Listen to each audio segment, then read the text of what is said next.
Ladies and gentlemen, RosterWatch Nation, welcome back to the epic RosterWatch Podcast, brought to you by RosterWatch.com. My name is Alex Dunlap, and joining me today is he's a man who you know very, very well if you're out in the Twitter streets, especially if you're out in the Twitter streets looking for very, very opinionated people about certain NFL teams. Look, he doesn't need any introduction. His name is Joe Goodberry. You can find him on Twitter at Joe Goodberry. He's always talking Cincinnati Bengals. Joe, so awesome to have you, brother. What the hell's going on, man? Well, just trying to recover from the long season, very long season, good long season. But at the same time, it's kind of funny when that happens because I'm not used to this. I'm like, man, I didn't even watch the Senior Bowl. Did that happen? And I look back like I got to catch up on all this stuff. So it's kind of like an emotional get yourself together because you don't got time because free agency and all that's happening right now. I can't even say it because this is going to be on a podcast. I don't want to give away your email address, but your email address is hilarious to me because I thought about what does this mean, and then because it has something to do with having an early pick in the draft, and I'm like, what does this mean? And I was like, oh shit, I forgot. Joe's a Bengals fan. This is obvious. What's funny about that is I've had that since 2005. It just worked out this way. Yeah, no. It's as a Bengals fan, you've always been used to, you've been so instrumental in like being like an early voice about the drafting process and stuff. Your team's always had such an early pick. You're never interested in the playoffs because the Bengals are never in it. Then this year is just completely different. Of course, the Bengals make it. I feel weird even still saying it. The Bengals make it all the way to the Super Bowl. I mean, just how was this year for you looking back? As far as your memories of the season, what is it that's going to stick with you the most?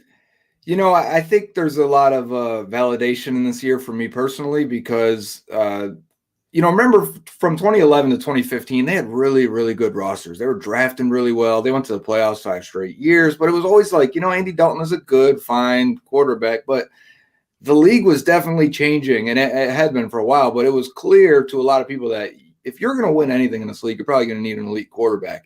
Well, how do you do it when you're decently successful, when you're winning 9, 10, 11 games? How do you find that quarterback? And even if you don't draft one or try to sign one, you don't really make that move.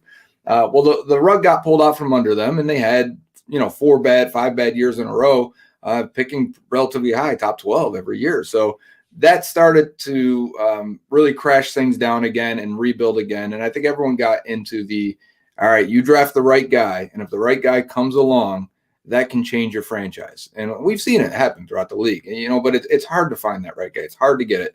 Joe Burrow seemed very clear when he was that prospect coming out of LSU. So after he got hurt last year, his rookie year, we were bummed. But at the same time, I thought he flashed enough to say that if he took another step, adding a Jamarrchase, helping him fix that deep ball that was so poor his rookie year, and other things too. But, you felt like this team could win if Burrow takes that step as a top 10 quarterback. They could win 10 games, and then you never know what happens. Now, nobody was thinking Super Bowl. Maybe they get a playoff win. Maybe they even get into the playoffs. But you thought if everything went right, they could be in that position. And actually, everything went right.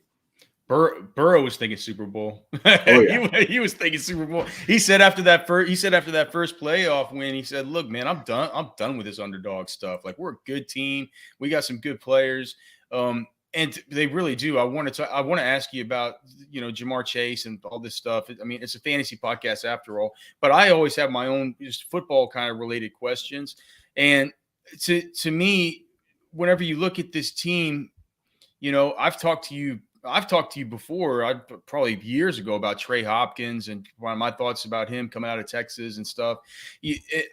I look at this offensive line, and was it not quite the hindrance to the Bengals that you would have thought it would have been through the course of the playoffs? I mean, I know you get to the Super Bowl and it's like, God damn, it's Aaron Donald versus this interior. Like, this is going to be tough. But it didn't really seem like it was the same hindrance that it was this kind of no-name group through the rest of the season. What do you make of where the offensive line is? Obviously, I feel like they're going to probably need to improve that thing next. I believe is Riley Reif going to be he's a free agent. He's a pending free agent. I know Spain's a pending free agent. Jonah Williams is still there, but what do fans think of him as far as his progression? Can you just talk about the offensive line and how that is going to be addressed moving forward, and how you see that being a puzzle piece, with the Bengals as we look ahead to next season? Yeah, it's kind of been building towards this for a while. You can go back. They're still feeling the effects from the 2015 draft, taking Cedric Ogbuehi and Jake Fisher in the first and second round. Those guys ended up busting, but before they knew they were bust, they let Andrew Whitworth and Kevin Zeitler walk in the 2017 free agency. Okay, right. Yeah. How does that come back to Yeah. bite you as Whitworth beat you in the Super Bowl? And Zeitler's still a pretty good guard for the Ravens now. So that has had a double effect there in a lot of ways. And then after that, they draft Billy Price in the first round.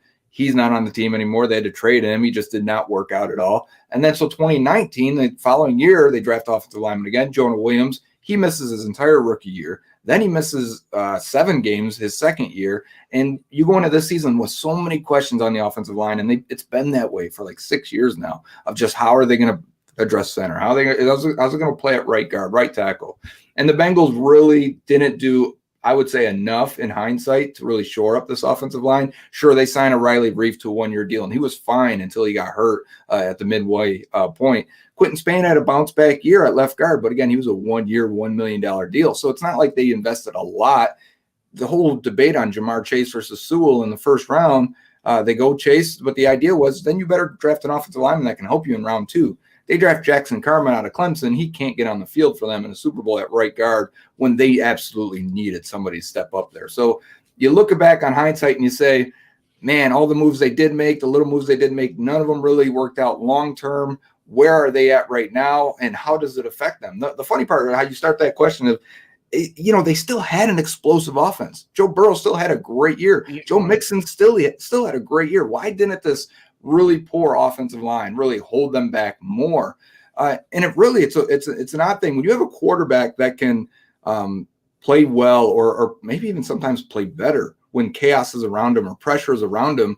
It really doesn't affect you too much to have him pressured. And if anything, it made him better in some key moments. The big thing is the sacks and the hits. You don't want them taken. You don't want Joe Burrow to get hit like that.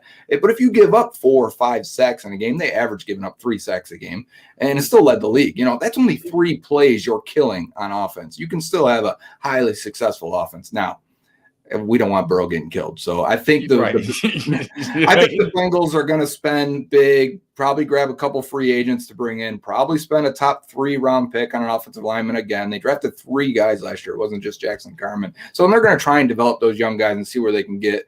But we like Jonah Williams. To be honest with you, there's probably only a few guys this year that you could pick up in free agency or through a trade that would be a better left tackle than him. Guys like Laramie Tunsil and Teron Armstead, and we'll see who else ends up out there for them. Maybe Orlando Brown is better. But after that, you're probably just better off sticking with Jonah at left tackle and figuring out the other guard spots and maybe upgrading from center if you can. So let's just see. Let me pull up Tankathon. I think all right. So you guys still have your 30 you pick at 31. Yeah. So you pick at 31. You still have the pick at the end of the second. You still have the pick at the end of the third. So it looks like a pretty chalk set of picks here. You still got your end of the fourth, end of the fifth, end of the sixth. At 31, is it going to need what about the Iowa center? What about the Iowa center? What's his Tyler Linderbaum? Tyler Linderbaum. He's a little bit smaller, a little bit undersized, but he seems like once he gets in somewhere, if they run a bunch of zone, it feels like he's going to be a dude that's going to play for a long time. You just put on his tape, and it's really impressive. I wonder if the Bengals would be more interested in maybe a guy like that, or if they're maybe hoping a guy like a Senior Bowl standout type, like maybe a Trevor Penning, or I don't know if Charles Cross is going to fall that far. Do you think that 31 offensive line is going to be in play if maybe one of those guys does happen to fall? And if so, would interior offensive line be in play, considering it's not always considered such a premium position? Yeah, that's the key. I think that last part there is that's where you can find a good guard, and sometimes the top center comes off in those last 10 picks or so. So, I wonder where Linderbaum's going to go, if he's going to be a top 15 type guy, if he tests like an elite athlete, and he is small. But Bengals are a wide zone team, or they were. And, he'd be a great fit there. He's a good pass protector, too, even though he's not the biggest dude. I think if that was there, they jump all over it. But the hard part is projecting before free agency, right? You know this. If they go out and they sign 3 guys, they may just say, all right, we've got a hole at corner still, and we'll go draft the best corner there. 3-tech, they could draft a 3-tech there. So I think there are options. I don't think they want to get into a position where they're forced to draft anyone. The better you can project who's supposed to be there this far out, and you go out and attack free agency, that's going to have a big effect on what they do early in the draft. So you mentioned, free agency is such a big deal. I wonder, it looks like, I just pulled it up. It looks like Ogun and BJ Hill, going to be losing. Like, what are the Bengals draft need? Like, for all the mock drafters out there, like, where do you view, if clearly after free agency, all this stuff could change, but when we have a clean slate right now, when we're thinking about the guys the Bengals could be poking and prodding on at the combine, and who, where their initial interest kind of could be, a lot of this stuff before free agency occurs, a lot of the stuff that they're kind of thinking in their head right now about the construct of the team right now, it could bring extra attention to certain kind of players through this part of the process to where maybe they become more keen on them. So, like, what are the spots right now? What are the holes? Like, where do you see them needing to definitely address either through free agency or the draft? Yeah, clean slate, either re-signing your guys heading into free agency or drafting. They probably don't have a tight end because C.J. Uzomah is a free agent, and he was a key player for them. So either they extend him, he was making $6.5 million last year. Do you want to spend 7-8 on that guy when you have already invested in wide receiver? They talk about him, and they the commentators in these games talk about him like in the production meetings. They must talk him up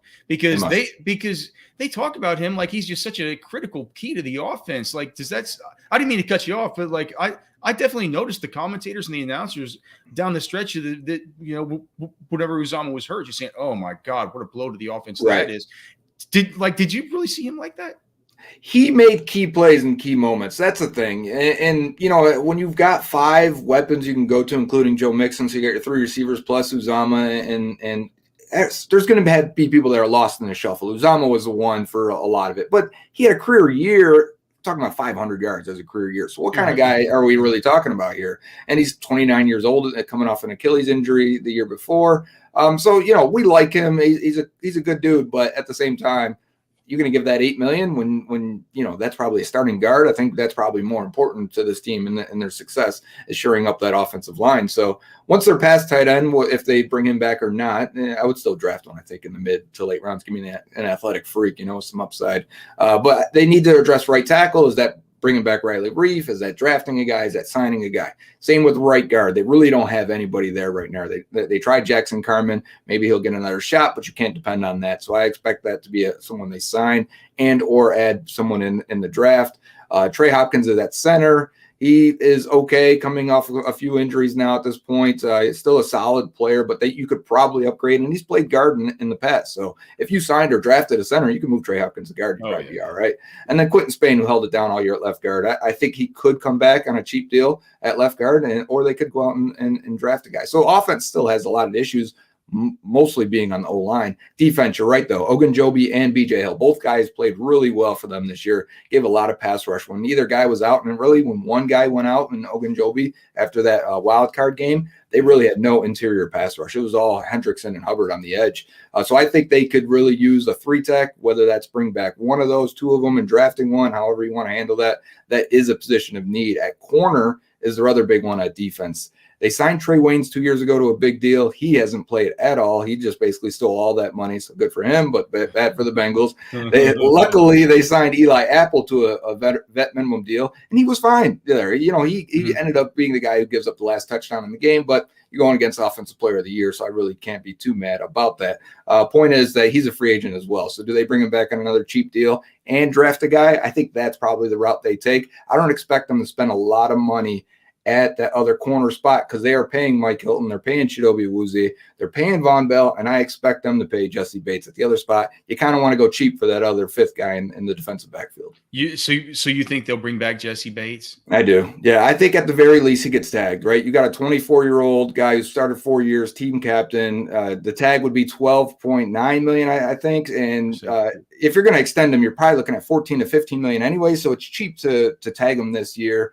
I think he wants to be here, and I think they want to keep him, so they're going to work on a long-term deal. Who played the predominant nickel? Mike Hilton. Mike Hilton. All right. Okay. And he's back. He is back. They signed Awuzie and Hilton to 3-year deals last year, and both played really well. Yeah. Those are good deals. Okay.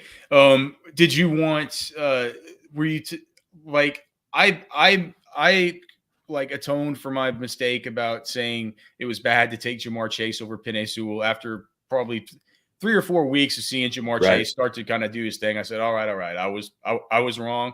I'm sorry. Like it's okay for me to admit it. But at the time I thought like, dude, Burrow's coming off an ACL. Like he's like, that's your franchise. You got to protect him. At the time, Sewell looked like a good prospect. What were in your heart of hearts? Did you want Sewell or did you want Chase? I thought last year's draft was extraordinarily strong at O-line and on day 2. And I thought you'd be able to find a good player that could plug and play, man. It could think about it this way. Had they have not drafted Jackson Carman, instead drafted Creed Humphrey or Sam Cosmi, or go through the list, there's a bunch of guys that ended up playing really well as rookies. They probably might win the Super Bowl with one extra offensive lineman. If they had Humphrey. Right. Think about that. You probably do beat the Rams there at the end because this O-line just could not hold up any longer. And adding one more high-level player would have been the difference. So, I thought both were elite prospects. That's the thing. Like, I looked at Chase and was like, whoo, man, that guy can do it all. And I thought, there were some people that were like, he's kind of an Anquan Bolden. Is he going to run a 4.5? And I thought people were out of their minds with that. Like, looking at it now, I mean, he's clearly a 4.3 guy completely. and just you can't touch him athletically. And so, like, I think that was part of the struggle is we didn't fully grasp how good Jamarrchase was for some weird reason. And, I'm talking as a collective draft community. We knew he was good, but did we know he was going to do this? And like this, it was a tremendous rookie year. Obviously, I think it's the best rookie year we've ever seen at a receiver. Goes all the way in the Super Bowl and still, has a big game in the Super Bowl. So, a lot of props to him. But I did think Sewell would be a franchise left tackle type guy. And I think that's hard to find. Actually, I think that's harder to find than a number 1 receiver. So I did understand completely why someone would want Sewell, and I made plenty of arguments for it. You play fantasy, I think, right? You play fantasy, don't you? Yeah. Is Jamarrchase going to be worth one of these, like a pick in like the 7th overall pick or something like that? Considering you also have Teehiggins there to deal with. Right. I believe Tyler Boyd will definitely be back. Yeah. Joe Mixon bites off what he had 48 targets or something last year. Is Jamarrchase to you worth like a mid-first round pick in your home fantasy leagues? It'll be close. I would say more comfortable if I'm at the end there and at 10, 11, 12, maybe even at the top of the, second round. I think that's an easy pick there. But I do think it's in that range and could be. And you're right. It's because of the games that Higgins will have or Boyd will have. Or it's just, team wanted to take Jamarrchase out of the game. All right, fine. They're completely comfortable throwing it up to Higgins downfield or letting Boyd get 7 catches in that game. So they're not going to force it. At the same time, man, the big games he had will win you any game that week, and it's just like, that's hard to give up. That's hard to pass up. There's a lot of consistent number 1 type receivers you will draft, but the guys that have those games where you have them 200 yards and multiple touchdowns, I mean, those are automatic W's. And I think the way he's built too, I don't think you should have to worry about injuries, knock on wood a little bit, just because he doesn't take too many hits. I bet out of his 100, or so catches throughout the playoffs and everything, he was tackled by the first defender maybe 15 times, just watching every catch he did this year. He doesn't get hit like that. And it should be a good sign that he stays healthy for a long time. I just wanted to look here and just like, all right, so I pulled up the ADPs from these super nerdy, like early best ball stuff. Jamarrchase is actually going right now at 1, 2, 3, 4. He's going at the 1.05 in half point PPR. So it goes Jonathan Taylor, Christian McCaffrey, Cooper Kupp, Derrick Henry, Jamarrchase. Jamarrchase is going before Austin Eckler, Justin Jefferson, Najee Harris, Tyreek Hill. I mean, that feels a little early to me, just based on the target competition. Right. You think of Cooper Kupp and Devontae Adams, if they stay in their situations, I mean, those guys are going to put up huge numbers as well. Yeah, and but listen to this. T Higgins is going. So tell me which one you would rather have in fantasy. Okay. Because do you have any guesses about where T Higgins is going in comparison to Jamarrchase? 3rd round. He's going in the third round, pick 27. So that would be the 3.03. So in a 12 team league. So if we're talking just a regular old half point PPR home league, 12 teams, would you be more interested in Jamarrchase at 1.05 or Teehiggins at 2.03 or 3.03? If you look, Teehiggins actually, I think per game is getting more targets and more catches. But Teehiggins has been both years now has missed games and missed time because of little nagging injuries here or there, whether hamstrings, shoulders, different things like that. So, I could kind of see that continuing the way he's kind of built, longer, lankier dude that really doesn't make guys miss the way I, championed Chase just a second ago. I don't think T has that ability. So, I kind of do think that, man, that's early for Chase. So I wonder if I would go that way if I felt more comfortable with Higgins in the third round, because back-to-back 1,000-yard years basically. And I think the touchdown upside hasn't even been reached yet with Higgins. I think we could see a positive boom on that side if teams really start trying to take away Chase, where Higgins comes away with a 12 touchdown type year. So I think there's a lot of upside in that pick. To me, it's just to me what it says is if you're picking those guys, Joe Burrow is going at 1, 2, 3, 4. He's going to like between the quarterback 5 and the quarterback 7. It's almost like if you got two top 3 round wide receivers that are connected to this guy, maybe you just get Joe Burrow and you try and pick him up in the 7th round or something to get all the receiving out of both those dudes. Right? That would be an interesting play because you feel like one guy is going to have a big game no matter what. Right. Okay. And speaking of big games, I mean, Joe Mixon through the course of the season certainly had some big games. I'd just like to ask you, man, as people who used him in fantasy, a lot of times we would be so tilted about so much Samaje Perine. Samaje Perine looks like he's kind of old and stuff. Like, I mean, why do they like using him so much? Why didn't they use Chris Evans more? What do you think about that whole situation? It's funny when they cut Giovanni Bernard, it wasn't for cap money. It wasn't for anything like that. He was still a really good third down back. Always has been, right? And that was always our excuse for why Mixon wasn't playing more and wasn't getting more involved in the passing game. Well, they got Gio and he's so good at pass protecting. It's a nice change of pace. That's not really a bad thing. So when he was cut, I was like, this really has to do with Mixon's contract. You don't want, and this is exactly what I said and wrote about at the time. I said they don't want Mixon on the bench in a 2-minute drill or in a late game situation or right before half. And it's funny because a year later in the Super Bowl, he's on the bench for that last drive. And it's because they still don't trust him in pass protection. He's got to meet them halfway. They keep trying to give him a little more in pass protection, a little more. And when he has a game like in the Super Bowl, he gave up 3 pressures and a sack and just, I think, 8 blocking opportunities. They're not going to put him out there. And he's got to take that step if he wants to be that complete type player to be on the field more often. It's something I would continue to monitor. If you have a late draft and all the way into the preseason or so, is Mixon being used more? Are they talking about Mixon being more involved in the passing game? Because that's what's going to get him on the field if he can block. And so that's what I would look for and pay attention to. He's a good player. And, man, you remember coming out of that draft, Leonard Fournette goes high, Christian McCaffrey goes high, but I thought it was like McCaffrey and Mixon as like the 2 best receiving backs in that draft. And like Kamara ended up being really good receiving back, but like you see Fournette, the way it gets used even with the Bucs, it's like he should not be catching more passes than Joe Mixon. He should not be involved more than Mixon. And lastly, though, on Chris Evans, I'm with you. I think the guy is going to be a playmaker, and even if it's a limited capacity, I think as they continue to go, I know the offensive coordinator is very high on him, Brian Callahan. So I think next year could be a situation where he ends up being the number 2 guy. He's not the pass protector as Perine is, and that's what also kept Evans on the bench. So you're saying, because I was going to ask you, so last year, I should have just had it pulled up and known it off the top of my head, like targets. I could probably just pull it. So targets for Joe Mixon. Geez, I got to scroll down. Okay, so targets for Joe Mixon, 48 targets. But 42 receptions, which is, that's pretty good considering the fact, Ezekiel Elliott had 65 targets, 47 receptions. Alvin Kamara had 67 targets, 47 receptions. Saquon had less receptions had fewer receptions than Joe Mixon, 41 receptions last year on 57 targets. So when they threw him the ball, he looked good. Like you said, we saw it clearly on his college profile. Yeah, I can still remember the game. I forgot what game it was, but I'm like, dude, he looks like Le'Veon Bell turning around, making a one-handed catch. Texas Tech? Was that? Yeah, I think it might have been Tech. Yeah, I think you're right. But you just think, he's gonna be so good. You really do like. So the pass pro, like we need to really pay attention to the reports about the pass pro, because otherwise, I mean, so it looks like Samaje Perine is he back? Is Samaje back? I think he is. They signed him a 2-year deal last year. I think he's back. And then, of course, Chris Evans is going to be back. I mean, if that thing devolves into where we start seeing more Chris Evans, but Samaje Perine is the old tried and true dude for passing situations.